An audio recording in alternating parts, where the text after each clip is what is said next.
Yes, we can start. So good evening, everyone.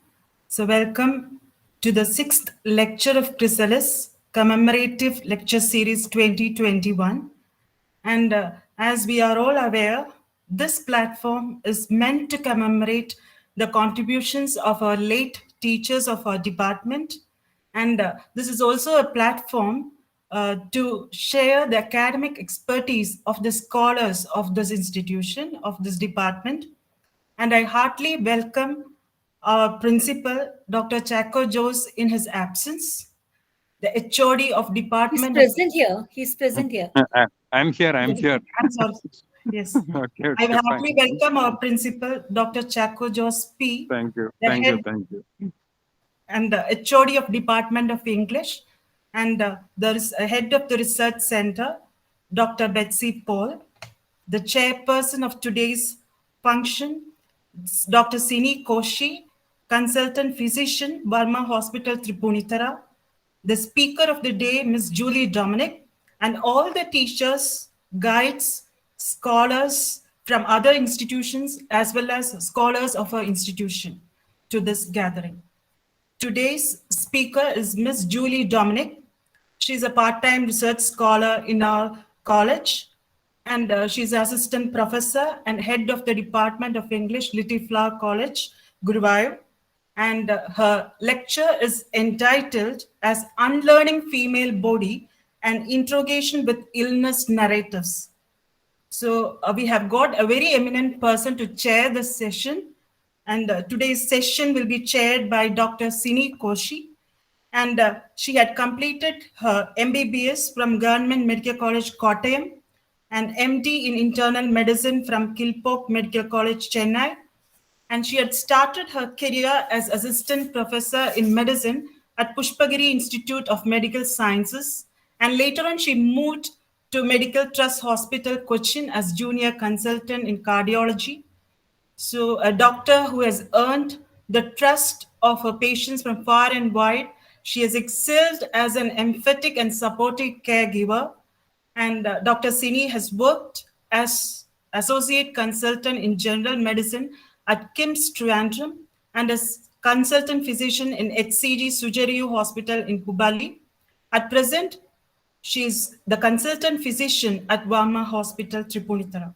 So on behalf of the Department of English, the Research and PG Department of English, St. Aloysius College, I warmly welcome Dr. Sini ma'am to this lecture series.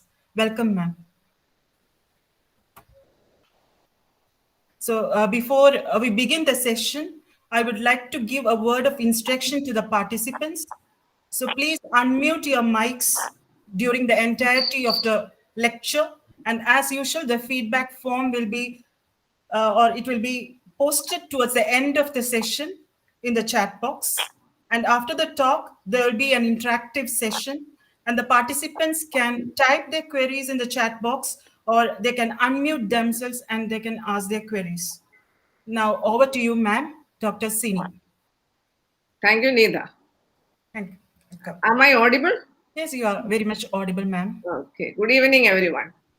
I take this opportunity to thank the organizing committee of Chrysalis and Dr. Betsy Paul, HOD of English Department, for inviting me to this wonderful scholastic program.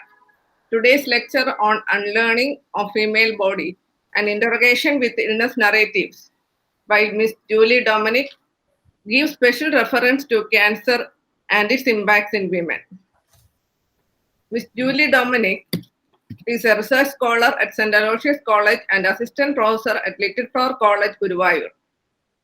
She has functioned as IQAC coordinator and NAAC coordinator of college in various terms. She was also the accreditation ambassador of Paramarsh scheme of NAAC. She has received several Best Paper awards in national and international conferences and is acknowledged for her creative and academic activities by various organizations. She has three poetry collections in English to her credit and has also published research papers in various journals and books. She has completed a minor research project from UGC, and currently she is pursuing her research on the topic narratives by women cancer survivors. I am really happy that you have selected this topic for today's discussion, a very relevant one in this present society. Cancer is actually second to heart disease as the cause of mortality in both genders. But the diagnosis of cancer changes the perception of individual about themselves and also the family towards him. The tremendous progress in the diagnostic tools and treatment modalities in recent years make cure possible in 2/3 of these cancer patients. So patient and caregivers need a lot of psychosocial support during and after treatment. The narratives and experiences of people who have succeeded in the cancer struggle against cancer will influence and inspire others to overcome their condition. So with this, I invite Ms. Julie Dominic to present her case. Julie, please. Julie, you start. Hello, am I audible? Yes, ma'am. You are Yes, audible. you are audible. Okay. Good evening, respected principal, head of the Department of English, Betsy ma'am, Dr. Sini, the chair, and my dear scholars. It is an honor to be here presenting the 6th paper presentation session. My topic of discussion is unlearning female body and interrogation with illness narratives. As Doctor mentioned, the topic is a very relevant one. And let me screen my PPT. Yes. Is it visible, ma'am? Yes, yes. Yes. Okay. You can see that. Okay. Thank you, ma'am. So, unlearning female body and interrogation with illness narratives is a paper which deals with the various theoretical aspects of how female body has been interpreted throughout ages, and also it brings a discussion point on the various theories related to female body and applying it in illness narratives.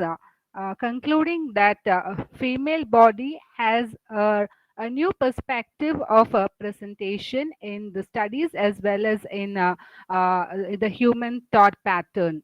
The present situations have changed the hegemonical concept of body, especially female body, into a new novel perspective of acceptance as it is. The reality is being accepted by especially by the survivors as well as by the society itself.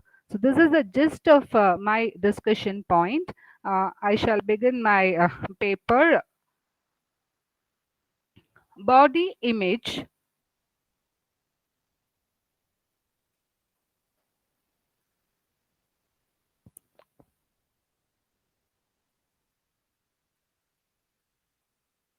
Julie, are you Yes, saying something? yes. We can't hear you. Yes, ma'am. My slide. Okay.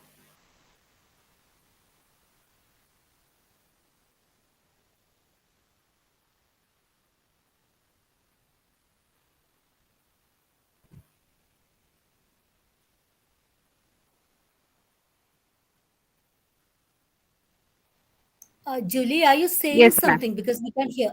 Yes, now you, Okay. okay. Yes. It's okay, sir. Now it's clear. Okay. Yes, it's clear. Starting with the concept of body image relates to a person's perceptions, feelings, and thoughts about his or her body and is usually conceptualized and as incorporating body size estimation, evaluation of body attractiveness, and emotions associated with body shape and size. According to Muth and Cash, here, female body has been interpreted in innumerable ways throughout the various genres of literary texts. As in Shakespeare's plays, the wisest women are portrayed more elegantly. In poetries of classic writers, women and beauty of the body is presented incomparably. The perception about women and body has a predestined image engraved in the minds of people through rituals, culture, social, and demographic perceptions. Beautifying women's body is seen different in each community and in each religious background related to the climatic conditions and of very rare and peculiar beliefs. But in reality, is the same that happens in the lives of women and to their body is what has been interrogated in this discussion. Body image comprises of the conscious and the non-conscious facts and opinions about one's body. It is considered as concepts possessed of personal feelings about body, size, sex, and body function.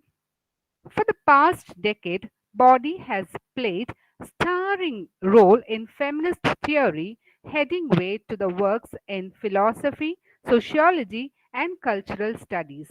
In geography too, there has been a great increase of interest in body studies. Adorning and transforming the body with clothes, cosmetics, and jewelry is associated with femininity, even though it is well documented that men have been equally engaged in such practices. Journal of International Women's Studies quote, male involved in spectacular forms of adornment declined dramatically during the 18th century due to the doubt in the part of identification and pathologizing of homosexuality that occurred at that time. Sexual stereotyping in dress, maintaining a visible distinction between the sexes by exaggerating existing physical differences or constructing artificial ones, also became of overriding concern during this period. According to Elizabeth Wilson, fashion is obsessed with gender and serves to define and redefine the gender boundary. This is evidenced by the anxiety aroused by cross-dressing. Female fashions, particularly Excuse me, since... Julie, excuse me. Uh, Yes, ma'am. are you changing the slides? No, ma'am, not yet. It's okay, it's okay. Sometimes that happens. That's why I just wanted to know. So Yes, ma'am. please No, continue. not yet. Yes. Yeah.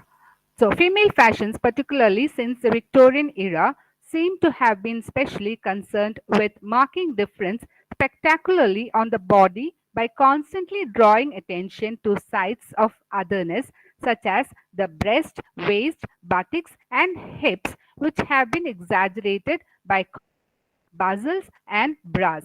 Considering the well documented discomfort, breathing difficulties, and internal organ displacement caused by the 19th century corset in particular, it is possible to draw an analogy with Foucault's writing on torture, which he says mark the victim. It is intended either by the scar it leaves on the body or by the spectacle that accompanies it to brand the victim with infamy. Women are advised to avoid unnecessary exposure to the elements such as wind, water, and direct UV rays of the sun in order to keep skin fresh and young looking during the 20th century. Only youthful bodies or bodies with the appearance of youth are considered beautiful and valued in our society. But as Efrati Seelan points out, while both sexes dread aging, it is the woman who is expected to prevent it. The cosmetic industries capitalize on the fear of aging by offering products endorsed by scientific language that claim to prevent to or reduce the signs of aging, which is discussed as though it was some kind of disease that it is every woman's responsibility to try to prevent aging. Debowa argued that female costumes and styles have been designed to prevent activity. Chinese women with bound feet could scarcely walk. The polished fingernails of the Hollywood star deprive her of her hands. High heels, corsets, panries, fatengales, crinolines were intended less to accentuate the curves of the feminine body than to augment its incapacity.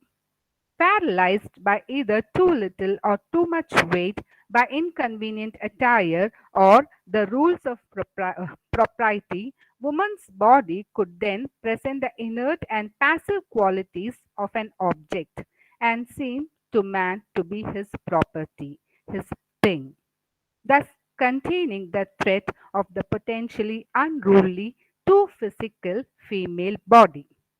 It is analyzed that in the late capitalist era, where body image dominates the visual media, magazines, televisions, internet, social network interests increase in understanding how the ideal, unnatural fantasy body affect the real, tangible physical bodies. Women with the notion of hegemonically defined, beautiful body often race towards increased self confidence and sexual assuredness. The beautiful white body looks like increasingly being tied to healthy, lean, svelte, fit bodies. In order to achieve success, women are seen turning not only towards healthier food, natural skin care, products, and cosmetic surgery, but also to more intense bodily activities and rigorous fitness regimes during the 21st century. Body image and the interrogation about body and its importance has been increased due to the population growth, reproductive techniques, cloning, delayed old age, etc., creating interest in figuring out how scientific knowledge can affect physical bodies.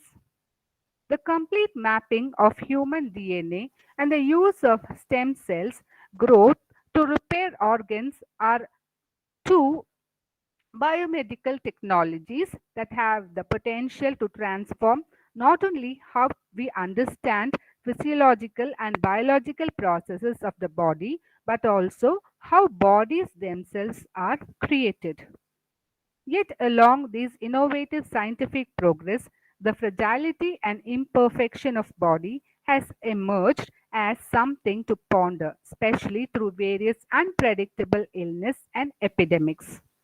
The certainty around the process of creation, linked with the uncertainty around destructive forces, creates a collective angst about technology and thus inquires into the ability of the human body to survive intact throughout the 21st century. These empirical reasons lead to the theorizing of body, since body seems to be a logical place to investigate subjectivity and identity, since body becomes a site through which people experience life.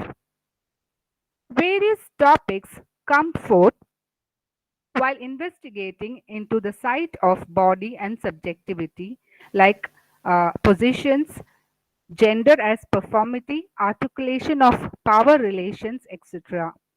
The body observation study reaches to sort out the complexities of society through the understanding of subjectivity of the body and the individual's lived experiences. The theories discuss more about body related concepts like being different, ill, disabled, deviant, queer, etc. Theories emerged discussing about fashion, fitness, disease, work, sexuality, body shape in a spatialized context of society, which therefore culturally, politically, economically, and physically seemingly alter the prevalent hegemonic body image. Elizabeth Gross differentiates the theory of body as those that see body as a surface to inscribe and those that see the body as a generator of its own inscriptions. Gross' theory is helpful while discussing about chronically ill bodies when dealing with the varieties of institutions like hospital, workplace, insurance companies, support groups, government agencies, etc., especially when connected with the symptoms and diseases during the process of diagnosis and treatment. Therefore, theorizing gender and body help in realizing the difference in experience of pain, fatigue, malice, frustration, sadness, relief, etc. through a gender-oriented perspective. Simon Williams and Gillian Bendlow provide a different categorization of theorizing body. They insist on critically rereading writings of the body in both classical and contemporary sociological writings and differentiating the sociology of body. The theory emphasizes on the study of bodily order and bodily control, where theories of bodily order try to explain the restrictions of individual bodies socially through etiquette, rituals, and ceremonies. Theories of bodily control focus on how individuals influence and choose to live their lives, as well as how they express themselves in social interactions through gaining access to changes and resisting dominant power relations. This kind of theorizing of the body is termed as sociology of the body, which makes the understanding different from the theories of science. Contemporary theories analyze the understanding of bodily routines, bodily activities, and bodily sensations. It also discusses about the various types of bodies like female bodies, active bodies, sleeping bodies, high modernity bodies, emotional bodies, painful bodies, performing bodies, diseased bodies, etc. Observation convey that the neglected bodies are sites for fostering sociological changes, creating new embodiment of understanding of the traditional binarisms of mind body, reason emotion, culture nature, etc. Relocating pain as loosened from controllable body sensation and placing at the intersection of mind, body, culture, leading to a notion of a pain-free existence. Therefore, women with chronic illness, their varied, multiple, and contradicting experiences of obtaining a diagnosis and searching for legitimacy as an ill person fundamentally challenges the cultural meanings of being ill, the sociological organization of illness, and perhaps even changes the definition of illness itself. Illness, a bad or unhealthy condition of the whole body, developed in response to the change in seasons, or it might be the result of self denial or immoderate behavior, the consequence of natural disorder, or a fall from grace. Through the various illness narratives specifically related to the life threatening disease, cancer, a new reading of reality about women and body is attempted in order to realize and understand the distorted forms of female body as observed by Mary K. DeShazer in Fractured Borders. She explains the diseased body as deformed, leaky, medicalized, amputated, prosthetic, scarred, and dying through surgery, treatment, struggle, survival, and death. Previous research has shown that a negative body image has devastating impacts on public health and one's self esteem, activity level, and social participation. Moreover, it may ultimately lead to depression and social isolation, according to Hawkins. Cancer is considered as one of the most important medical issues in the present social situation. Cancer affecting at the age of peak efficiency of a person's lifespan, especially of a woman's lifespan, becomes a crucial turning point to alter decisions about one's future, both in men and women. Though disease and body image affect both men and women, it is more important for women because of the present social standards and due to the preconceptions of the image of a hegemonically perfect body. The physical changes created among women during the time of diagnosis and treatment influences the body image and the quality of life of the deceased and also creates discomfort, even leading to certain psychological disorders. According to Kunkel, in fact, women with breast cancer believe that breast removal is the excision of a body organ which symbolizes their sexuality, femininity, and motherhood. It is identified that deceased women reveal considerable dissatisfaction with their body size and shape. As a result, they are highly exposed to the unsafe issue of body image distress. Dealing with the diagnosis of illness, it could have a profound influence on their perception on changes in body composition and weight related lifestyle factors. Despite available information and guidelines, studies suggest that women hardly experience support in their struggle to deal with the diagnosis and treatment. Many women experience psychological stress and impaired quality of life as a result of the diagnosis and treatment. Studies suggest that women's overall health and their altered bodies are constant reminders of their illness and its treatment. Women reported that they feel frustrated not being able to control their weight and their dietary intake during the process of treatment.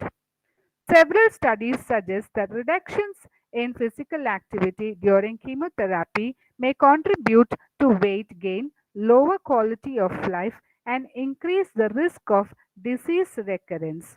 Women may be influenced in their decision to engage in physical activity in a negative way through pressure from friends and family to rest and not to be active, or due to lack of time because of taking care of children, lack of motivation, the side effects of chemotherapy, the need to conserve energy, fear, possible injury, and difficulty to stay focused during physical activity because of the chemo brain. Surgical therapies for cancer, including lumpectomy, mastectomy, and axillary lymph node dissection, may be disfiguring and often traumatic. Mastectomies and these reconstructive surgeries predict body image problems, especially in younger and sexually active women. Younger women who attribute more importance to body image than older patients tend to report lower body image satisfaction and poorer psychosocial assessment after surgery. Cancer patients frequently experience sleep disturbances, and chemotherapy and radiotherapy can cause increased levels of a decrease in sexual pleasure was reported primarily in patients who underwent chemotherapy and radiotherapy as well as surgery. Chemotherapy and other post surgical adjuvant therapies such as tamoxifen may cause menopausal symptoms among those diagnosed premenopausally. Surgical and other treatments for cancer cause lasting changes in survivors' physical appearance, sexuality, subjective well being, and self esteem. These changes can lead to impaired functioning in intimate relationships, lower perceived social support, and limited social activity. To maintain the expected hegemonical body image, women are prone towards getting into reconstruction surgeries and plastic surgeries. But writers like Susan Sontag, Audre Lorde, Susan Gobar metaphorically and philosophically resist and revolutionize the acceptance of the scarred body as normal. Audre Lorde, Black American feminist lesbian writer, resists on the practice of reconstruction surgery and prosthetic body in the Cancer Journals written in 1980. I quote, I find little support in the broader female environment for my rejection of what feels like a cosmetic sham. She analyzes how gender, race, convictions, and sexuality influence her choice to be unreconstructed. I refuse to have my scars hidden or trivialized behind lamb's wool or silicone gel.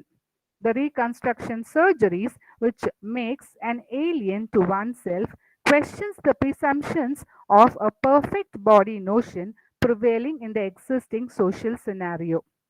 Creating a new form of body appearance and accepting the scarred body, though alienated in the social milieu, the survival narratives bring a decoding to the ideal illusions of beauty and body image, which is reflected in the writings like the writers Einstein and Susan Miller. I built a new chest and rejected implants. My path was to build my own muscles and create sexual or sensual pleasure on this new terrain. According to Susan Miller, I cherish this scar. Patients reported that body changes following cancer treatment had several consequences on their life, in particular on feelings, personal functioning, and self esteem. They found it important that body changes were not visible in their personal life and professional life. Appearance during illness was deemed important. In total, uh, yes, even in this supposedly equal, liberated, and progressive society, femaleness is still disturbing enough to require supervision and containment of forms of discipline that men are not subjected to.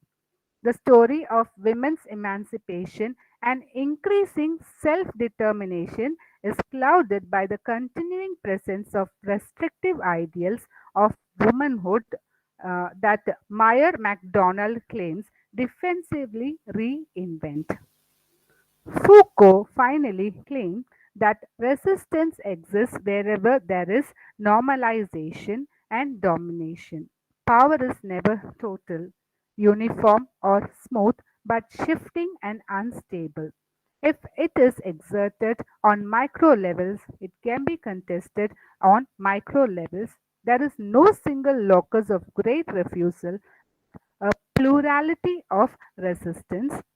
Through resistance and through the acceptance of the female body as it is after the treatment process and after the diagnosis, the survivor has the ability and strength to overcome the scars that come on the person's body and to accept as the body as it is and to live further with great confidence and to become successful in one's life.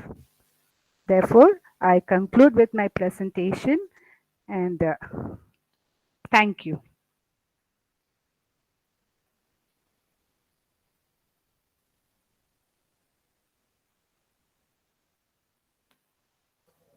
Dr. Excuse Sini me, ma'am. Dr. Sini, you're unmuted. You have to be unmuted. You're muted now. Thank you, Miss Julie. A nice presentation indeed. Now the Thank you, floor is open. Now the floor is open for discussion.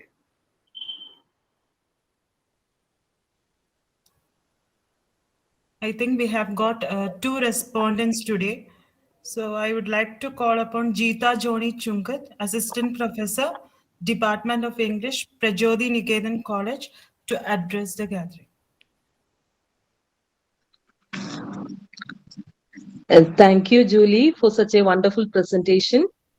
the paper titled Unlearning Female Body, an Interrogation with Illness Narratives, presented by Ms. Julie Dominic, was indeed very relevant in the present context, where we are discussing about the government order related to how the female body should not be restricted to the dress code, and in schools how we are discussing about gender neutral uniforms. So I feel that this is the right time to discuss about unlearning the female body. And Ms. Julie started with how the society gives importance in beautifying the female body. How, as children, all of us are taught in our families to beautify ourselves, especially the female body, how the female body should be made attractive for the male gaze. And as she rightly said, how the theoreticians or the theory points out that a female is always asked to prevent aging. Although both the genders, the male and female, they fear aging, only the female is asked to prevent aging, because they want, the society wants the female body to look more attractive. And she also mentioned about De Beauvoir's comment that women fashion and styles are always restricting the female movements. So we are not bothered about the free movement of a female body, whereas the society is trying to restrict the movement of a female body within this framework of beauty. Julie also discussed how Elizabeth Gross theorized body and gender, and how the body, especially the deceased body, is considered as deformed, scarred, or ill. Because as per the concept, the ideal concept of the society, a female body is supposed to have that attractive look. We are not bothered about a deceased body, or we are not accepting the narrations of a female body. So she gave examples of how the removal of breasts are considered as loss of sexuality, loss of femininity, and loss of motherhood. Now, the Susan Miller's comment struck me. I cherish this scar. So through this comment, I feel that Susan Miller is trying to celebrate the surgical marks on the female body, whereby she is challenging all the stereotypical ideal conventions of beauty, which the society is asking a female body uh, to fit into. She moved on to the illness narratives and how a breast cancer or a cancer survivor is trying to narrate her experience or his experience. Here, the focus was on the female body. And illness narratives are indeed a way of unlearning the female body. And I think it's high time that we also start unlearning our bodies and relearn our bodies. Thank you, Julie, for that wonderful presentation. Thank you, ma'am. Thank you, ma'am, Thank for your you so much, comprehensive Jita. feedback. Now, I would like to call upon Hema S., Department of English, NSS College, Ottapalam, to address the forum. Hello, am I audible? Yes, yes, yes, Hema. Okay. Julie ma'am has wonderfully talked about the new normal female body, which the especially women cancer patients they try to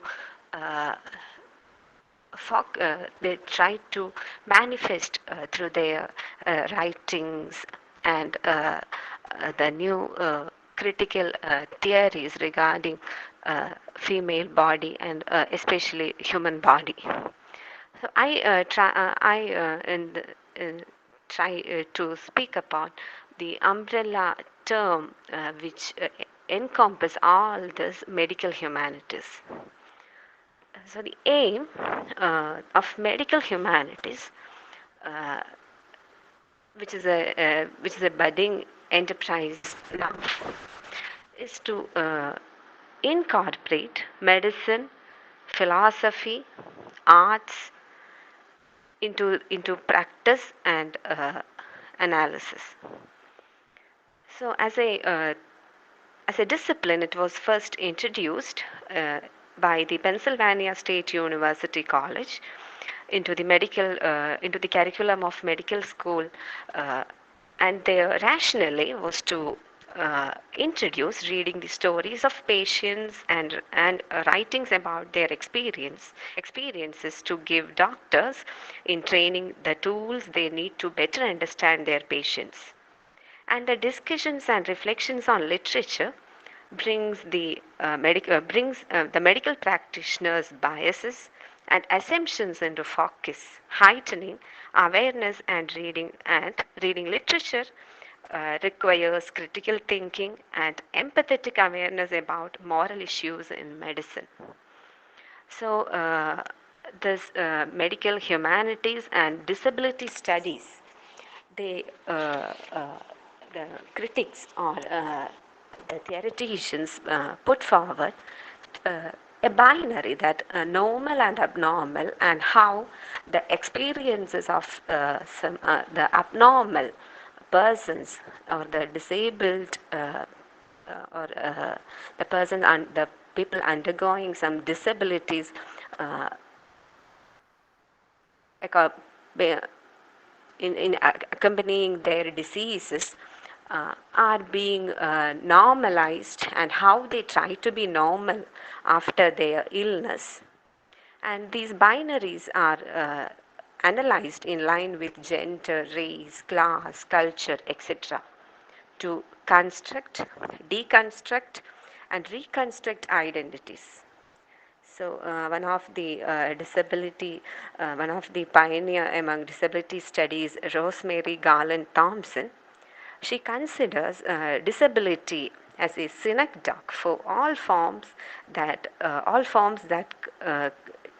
deems non-normative, all culture that deems non-normative, and disease as inducers of disabilities, and how they are treated in society, and how individuals' subjective experiences, and trauma resulting from their disabilities are transformed into words, how they resolve their trauma, and these experiences are taken as sources for medical practitioners to have a more empathetic view, to develop a more empathetic views about their methods and strategies in dealing with patients. And this comprises, I think, the scope of disability studies and medical humanities. And especially, there is always a tendency in society that women are more enduring, tolerant to these pain resulting from diseases. And as Arati has put the question, that is it true that doctors are more likely to ignore women's pain, and their pain is not taken seriously, since the medical concepts of most diseases are based on understanding of male physiology, as women bear the pain of labor. I think there is a tendency in society to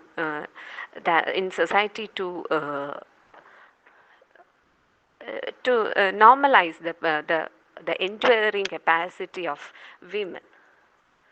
So there's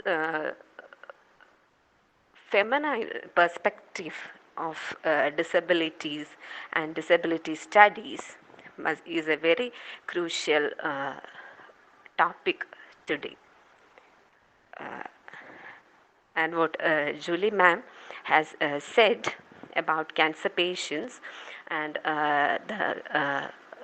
especially women are very important and the topics that must be brainstormed in society. Thank you. Thank you, Hema. Julie ma'am, there is one question posted in the chat box. I think it's by Arya, and it goes like this. We have representations of cancer narratives in popular culture, like Cancer Wardile Chiri by actor Innocent and Nyangalude Natil Uridavela by Altaf Salim. Both present treatment of cancer by upper middle class patients. However, in real life, money is a huge hindrance in cancer treatment for not so well-to-do individuals. Do you think that financial crisis adds to the patient's psychological trauma related to this illness? Over to you, ma'am. Yes, it's a very realistic question. In spite of all theories and all discussions about the illness, cancer, actually this is very much relevant to a patient's agony and traumatic situation. What the patient faces, especially of not only of a lower class group, but also even the middle class community definitely face the financial crisis at various stages of the treatment. And if it is for a woman, it becomes the double. So I remember an incident which happened when I was standing in front of Amala Cancer Hospital long back, a few years back. I was buying a few things for my purpose. There, I found a man coming and asking for pomegranate juice. And pomegranate juice is very much helpful to increase the platelet level of a cancer patient. But since he had only 15 rupees in his hand and the pomegranate juice cost 35 rupees, the shopkeeper denied providing him with the juice. So that was a very pathetic situation which the bystander had to face, and even the person, as I was standing near to that person, I also felt very sorrowful. So this is a situation which is realistic when we think about cancer, disease, illness, treatment, and finance. I hope it is clear. Thank you, ma'am. Thank you, ma'am. So, gentle reminder to the scholars. Hope you have filled the feedback and attendance form that is posted in the chat box.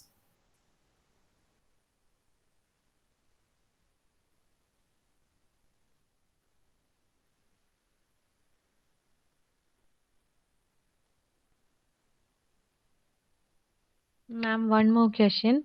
Yeah, first of all, you have elaborated well on the different aspects of the trauma. And my question is like, yeah, there are different factors like social factors and, as you said, physical, like beauty, like factors, and psychological factors. And as Arya asked, economic factors. Different aspects influence this or govern this trauma of cancer. So, according to you, like which is the most that is which has the upper hand on a patient or the one who has recovered from this? Hello. Can you hear me? Oh, we can't see you, Julie. We can hear you. We can't see you.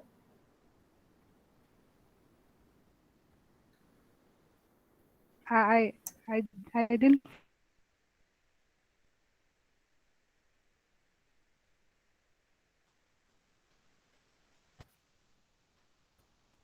But Sridevi's question was not audible, ma'am. Can you hear me now? Hello. Yes. Hello, ma'am. Can you hear me? Yes.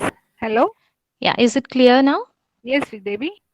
Oh, yeah. Yes. So I was asking, there are different factors affect the post-trauma, that is cancer trauma. So the like social factors and, as you said, physical like beauty like factors and psychological and as Arya has asked, economic factors which overpower or like govern the person who has recovered from cancer.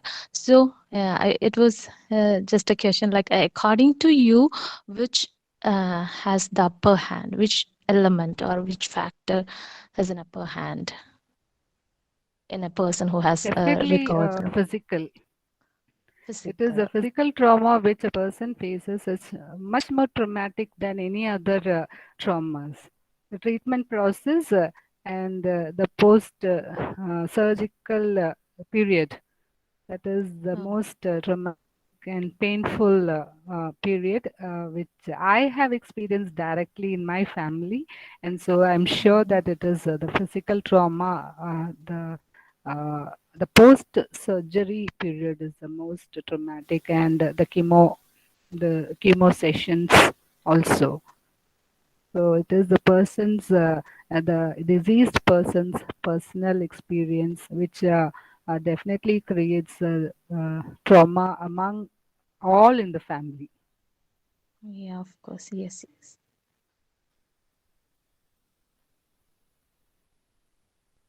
Thank you for the question, Sridevi. You're welcome, ma'am.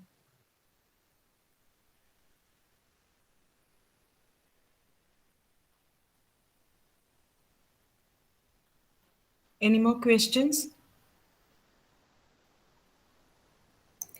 Okay, Julie, I have a question. Can you Yes, just ma'am. talk about one particular narrative which you found really inspiring, where a woman overcame the societal perception of her body image, her diseased body image, and came out more confidently? Okay, I can speak about yeah, the very famous and familiar person, Manisha Koirala. She is quite familiar, so I think it will be easy for you, all of us to relate. She was a woman who had a very thin hip. That was the peculiarity of the female body of Manisha Koirala. But as the time progressed, she identified that her stomach was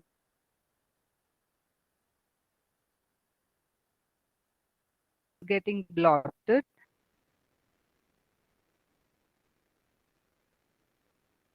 and it became Julie ma'am, you are not audible.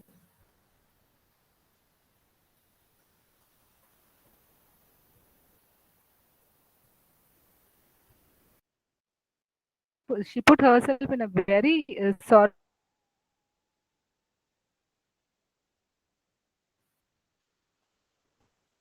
Ma'am, we are not able to Hello. hear you. Yes, yes. Now it's audible, ma'am. Hello.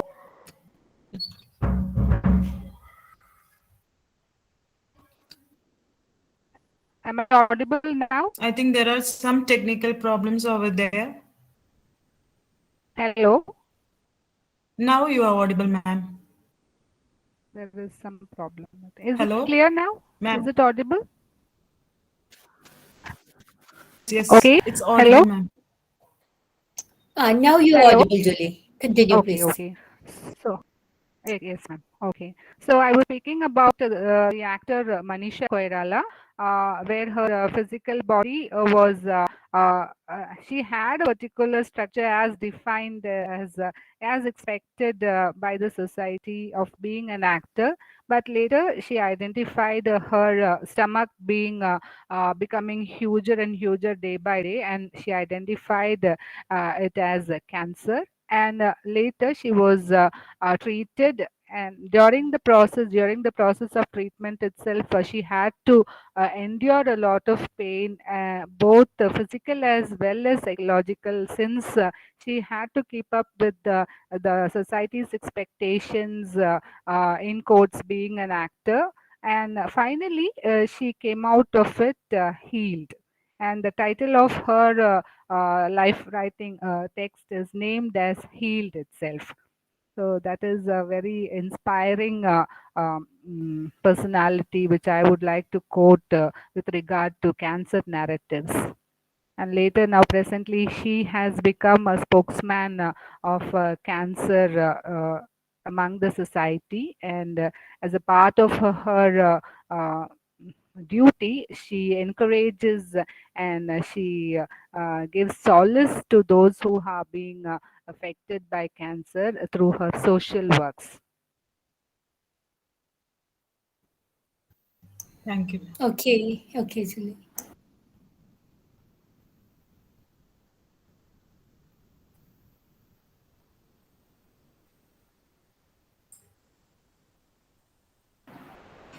Excuse me, this is Arya once more. I just had a question to Sini ma'am, since she is practically uh, dealing with patients, if not cancer patients. Anyhow, she is on the practical side of what we are all discussing in the session right now. So, Sini ma'am, can you enlighten us more on how it feels like being a doctor and really dealing with the real life situations? Can you enlighten us on that? Ari, I am not into oncology practice, but the early detection gives a better outcome. So screening, we nowadays we suggest all people to go for a preventive strategy like screening high risk patients and detecting cancers early, especially this high risk category lifestyle or family history persons. We ask them to do screening tests like some blood tests are there, some scans are there, that we advise. Later on, once detected, depending on the financial and social, like easily accessible areas, we have to monitor family background, we have to assess. Then only we can suggest the treatment. Like if it is far away, like higher centers, if they are not easily reachable, then they may not be able to undergo the procedures, right? So depending on the condition of the patient, treatment modality will definitely change. And later on, if it is not curable, then we suggest them palliative care like pain relief and psychological support. Like such cancer treatment, early detections, we get a better outcome. Later on, the outcome may not be that promising. And if it is like we cannot do anything, then palliative care is the better option. And depending on the patient condition, we suggest the treatment like. That's it. Okay, ma'am. Very Thank you. clear? Yes, ma'am. Yes, thank you. Okay.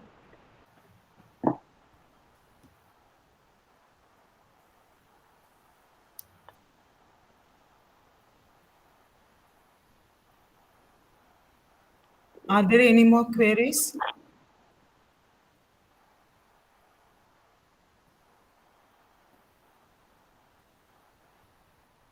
Otherwise, we can go with the vote of thanks, official vote of thanks. Sini ma'am, I have a doubt. Like, if the doctor himself or herself becomes a cancer patient, do you think that they will be able to cope up with the situation with much more strength? That depends. I see. we as doctors will think about the most negative complication at any particular situation. For any chest pain, we think it's semi like that. So any cancer also, we'll think the most complication, most dreadful complication only we'll think.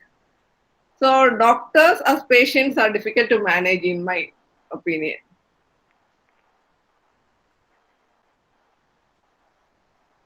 Thank you, ma'am. I think Jida can read a book named When Breath Becomes Air by Paul Kalanidhi, which gives us a very the apt answer for your question. He was a surgeon, and how he succumbs to cancer is very pathetically portrayed.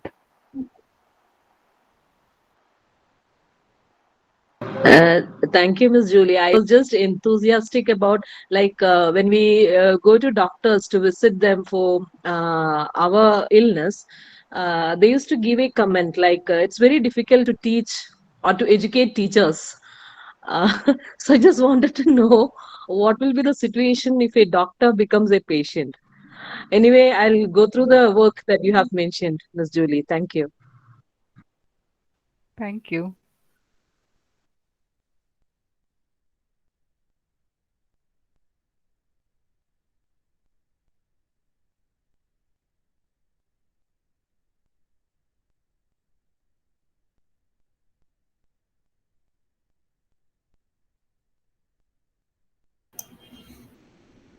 So, okay, it was enlightening and also inspiring. Shall we wind up now and have a good night's sleep, Yes, ma'am. Definitely. feeling that we should be confident. Whatever disease may come to us, whatever life may have in store for us, we will have together, This ourselves together, and our confidence and our camaraderie and our maybe understanding so that we can survive with confidence till the end.